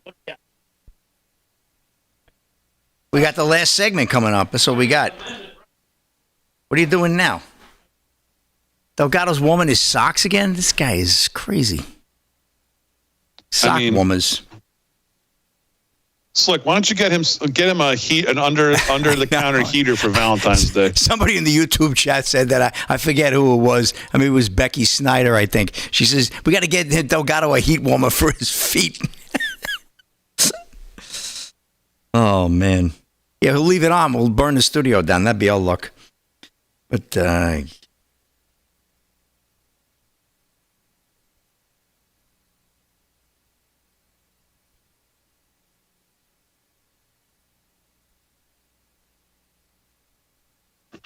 you're coming in tomorrow night, Big D? What do you think? I hope so. I'm going to get adjusted at 9. I'm going to get shots at 10:30. So I'm hoping by 1 o'clock I feel some relief. Hope so. You going on the table? I'm just going to do it. Yeah, a friend of mine, doctor. Yep. Going to give me a mix of steroids and lidocaine, see if that works. Yours is more vertebrae. It's not muscular. It's more skeletal, right? It's more you have discs. You have a disc issue. Yep. Yeah, that's tough. See, mine is more muscular, so I end up with this muscle spasms, which that's painful. But what you have is just it's spine.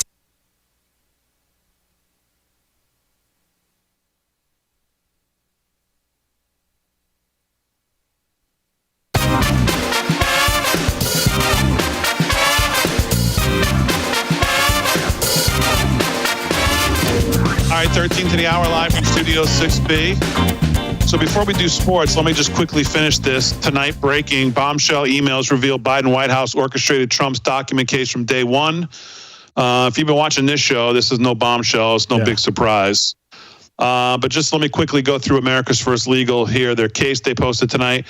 So getting back to what I said, in both NARA's response to AFL Special Counsel Smith's superseding indictment, the Biden administration official position was that NARA referred the matter to DOJ for investigation in February 22 after it received classified documents from Mar-a-Lago. But by the summer of 21, even though NARA was assured that they'd, quote, get to a resolution relatively soon on Trump boxes, the then archivist of the United States, David Ferrigno, was, quote unquote, out of patience.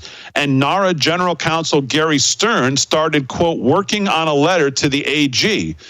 By September of 21, NARA had informed Biden's White House counsel and DOJ and drafted a letter to AG Garland seeking assistance for the recovery of the presidential records, even though admittedly the Presidential Records Act has no explicit provision authorizing such a procedure. But because NARA's ongoing engagement with President Trump's reps could help to clarify, if not actually resolve the issue, they nixed the DOJ letter. Instead, Biden's Department of White House counsel devised a pretext for a special access request to NARA for Trump's presidential records. This new timeline is now further proof that Biden's FBI raid on Mar-a-Lago was never about securing classified documents. It was always about weaponizing the full force of the Department of Justice against President Trump by whatever means necessary. And I would think that Pam Bondi and might be able to shed a little more light on this too in the coming months as she starts to really dig in. Yeah, and maybe Kash Patel, once he gets confirmed as the FBI director, can go through those files and see what was going on that led to that raid. Do we know when Kash is going to be, do we have any idea when that's coming up? No, but they were supposed to vote for Tulsi tonight. They moved it to tomorrow morning because of the weather in Washington. And then I believe RFK is tomorrow as well. Oh, wow. Big day tomorrow. Yeah. Oof. So we could have some more good news tomorrow. Yes. With 2 more confirmations. Did you see Representative Anna Paulina Luna today talking about the JFK files and she thinks there's 2 shooters? Really? No, I didn't see that.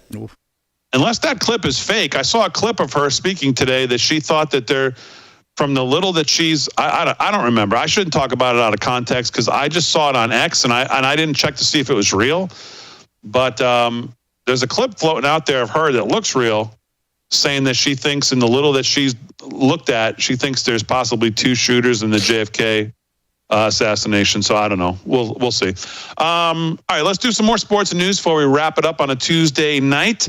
Let's do sports first. Sports brought to you by Mike Lindell, MyPillow. LFS6B is the promo code to use at checkout. Slick, what's going on? All right, big deal. Let's get to some scores. One more sweep of the scoreboard before the night is up here. Arizona right now, 56-58, trails Kansas State with 5 to go in the second half. Men's NCAA Men's Division I basketball. Marquette 48-38 over DePaul, 12 to go there in the second. Just underway in the first there. We have Alabama, number 2 Alabama, beating Texas 31-24, about midway through the first quarter there.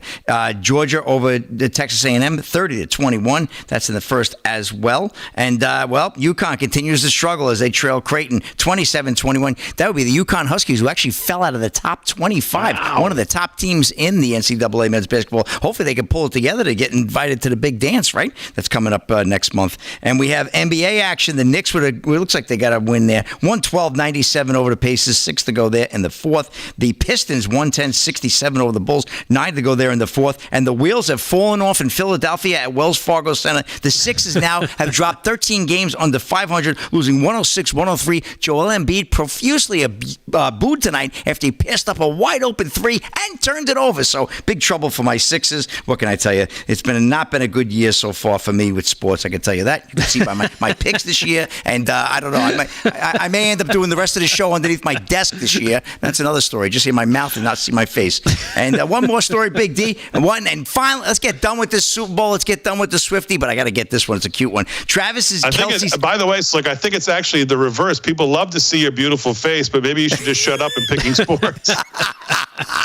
Yeah, well, I had a good year last year. It was a rough year this year, Big Daddy. I didn't have a good year this year. You can't keep going back to last year. Last year is now the year that just finished. I know. Erin was the star this year. So that's 2 years ago. She did a great job. You can't live on 2 years ago. Well, thank God somebody did something good on this show. We got Erin, right? So, and Travis Kelce's ex thrilled that Chiefs lost in the Super Bowl. Warner Todd Houston of Breitbart. Travis Kelce may have received many condolences from friends and family who were equally upset over Sunday's Chiefs Super Bowl loss to the Philadelphia Eagles, but his former girlfriend is not one of them. The Kansas City Chiefs lost their chance to three-peat at Super Bowl 59 in New Orleans with their 40-22 loss to the Eagles, but Kelce's former girlfriend, Kaya Nicole, was thrilled over the final score. Nicole was right there in Caesars Superdome after the game, but she wasn't cheering for her ex-boyfriend's team. Nicole was on the field blowing around confetti in Eagles white and green colors and rooting for Philly. Kelce and Nicole dated for 5 years, long relationship, but their relationship ended in 2022. Kelce has since famously dated pop star Taylor Swift. Recently, Fox News reported that Nicole admitted that some of the other Chiefs' wives and girlfriends have cooled on her and that she isn't as close as she once was with them. After she was seen happily celebrating the Eagles, one can imagine that relationship might be downright chilly. Nicole also said that she has been a target of hate from Taylor Swift fans since the pop singer ended up with her ex. I would be lying if I said that the level of hate from Swift fans and just like online chaos doesn't impact me. It does. Even to this day, Nicole insisted, oh yeah, you can go to my most recent post and it will be people debating with each other. I am worthless. I'll never be a talented person and I have no career and I'm a bum, Nicole said of comments from the Swifties. The Swifties are rough. I hope they don't get a hold of Slick Rick, but that's a wrap in sports. Back to you, Big T. All right, Slick. 7 minutes till the hour. Let's wrap it up here with a little more news. And here with that's Rick Delgado. What's going on? All right. Well, following up on a story we started talking about last night towards the end of the show, this congressman out of Connecticut, John Larson. Now we got the story on what happened yesterday. The Democrat from Connecticut appears to have suffered a medical episode while he was on the House floor yesterday, or I should say last night. In a statement, Larson said he had a complex partial seizure, which caused a momentary pause in his speech. As a matter of fact, here is that cut number one. You can take a look at it for yourself. Cut number one, Representative John Larson. Don't worry, no one on the Republican side in the House and Senate who control both the House and Senate is going to speak up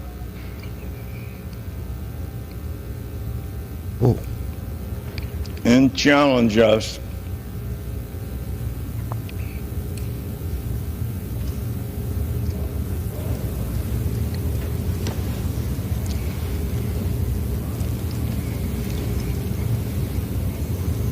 But we need to protect Americans' privacy.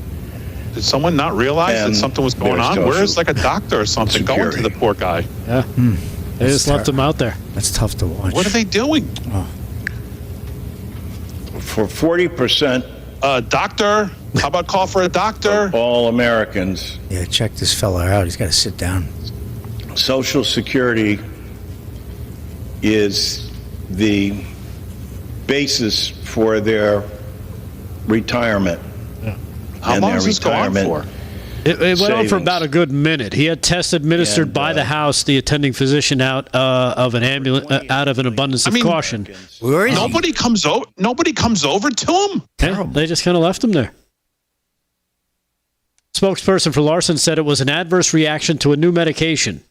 I don't know. I think maybe he's a little. At 76, maybe it's time to maybe hang it up and maybe his medication's retirement. Go watch the horses. Yeah. I mean, Trump's older than that. I mean, Trump's sharp as a tack. I mean, what do you? I mean, I don't get how they just leave the guy hanging out there. Nobody says like, "Is there a doctor in the house?" Nobody comes over to the poor guy. Nothing. Man, that's crazy. All right, as always, we salute our military, active and active police, firefighters, first responders, EMTs, everybody on the front lines protecting us. Thanks, guys. Aaron, Frank, great job as always. Most of all, thank you, the live from Studio 6B audience. We'll see you tomorrow night on a Wednesday right here, 8 p.m., live from Studio 6B.